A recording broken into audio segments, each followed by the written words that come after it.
ജനിച്ച് അതിൽ 3 പെൺകുട്ടികളുണ്ടായി. ആകൂതി, ദേവഹൂതി, പ്രസൂതി. ഉത്താനപാദൻ, പ്രിയവ്രതൻ 2 പുത്രന്മാര്.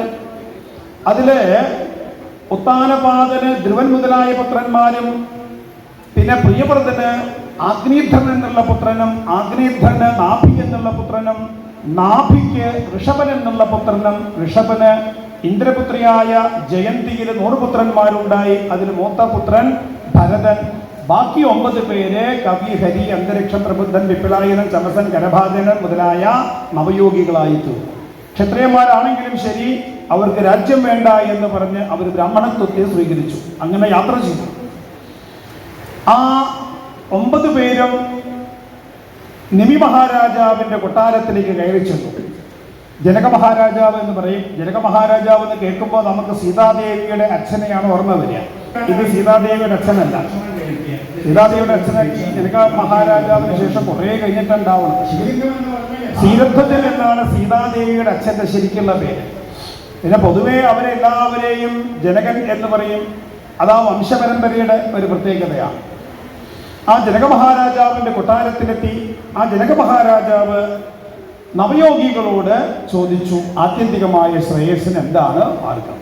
അവിടെ വെച്ച്, അല്ലയോ വസുദേവരെ, നവയോഗികള് ജനക മഹാരാജാവിന് പറഞ്ഞു കൊടുത്തതായ സംവാദത്തെ ഞാൻ കേൾപ്പിക്കാം.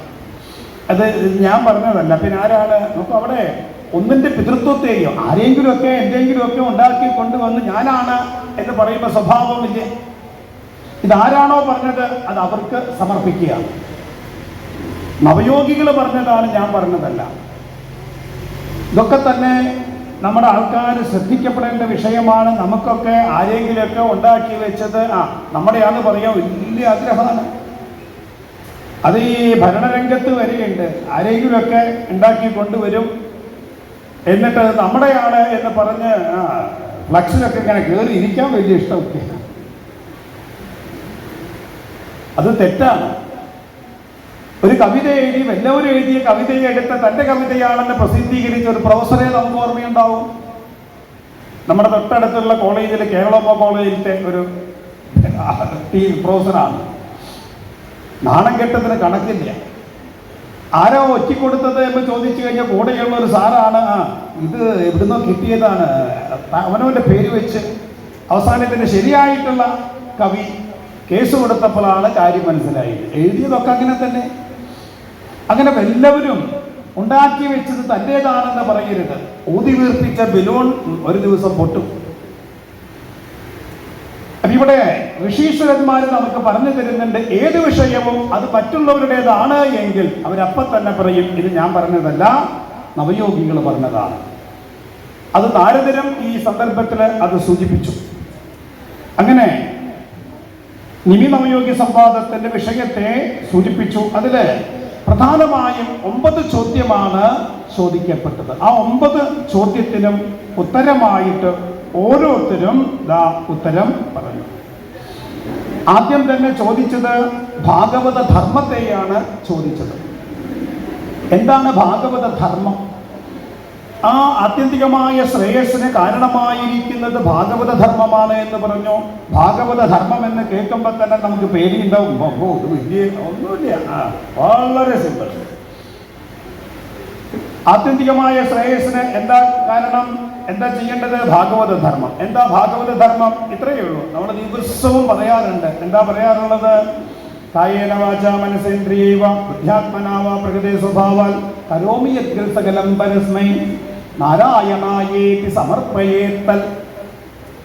എല്ലാം തന്നെ നാരായണനായിട്ട് സമർപ്പിക്കുക.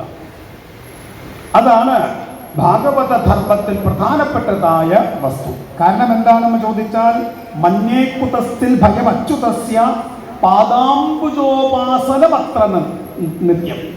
നമുക്ക് ഇവിടെയൊക്കെ ഭഗവാനെ വിളിക്കുന്നത് എന്താണ് എന്ന് ചോദിച്ചാൽ, അച്യുതൻ എന്ന പേരിലാണ് ഭഗവാനെ അഭിസംബോധന ചെയ്യുന്നത്. ആരാണ് അച്യുതൻ? അച്യുതൻ ആരാണെന്ന് ചോദിച്ചാൽ എന്താ പറയുക? നമ്മള് വേഗം പറയോ? ആരാണ്?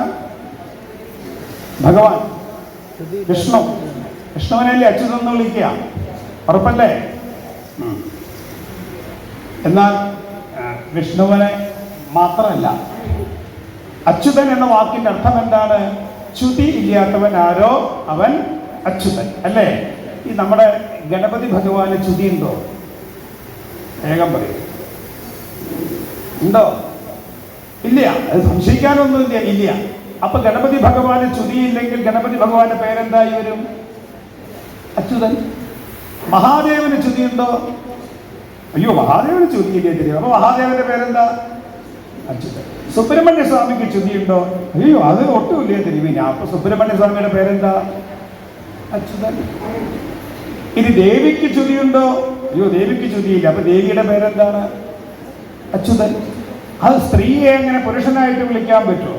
അവിടെയാണ് നമ്മുടെ അജ്ഞാനം. സ്ത്രീ ദൈവം പുരുഷ ദൈവം എന്നുള്ള ഭേദബുദ്ധിയേ വേണ്ട, എല്ലാം ഒന്നാണ്. നോക്കൂ, നമുക്ക് വേദവ്യാസ മഹർഷി എത്ര സമർത്ഥമായിട്ടാണ്. ഇപ്പൊ മറ്റുള്ളവര് പലരും പറയാറുണ്ടല്ലോ ബഹുദൈവ ആരാധകന്മാരാണ്. നമുക്ക് വിരോധമില്ല.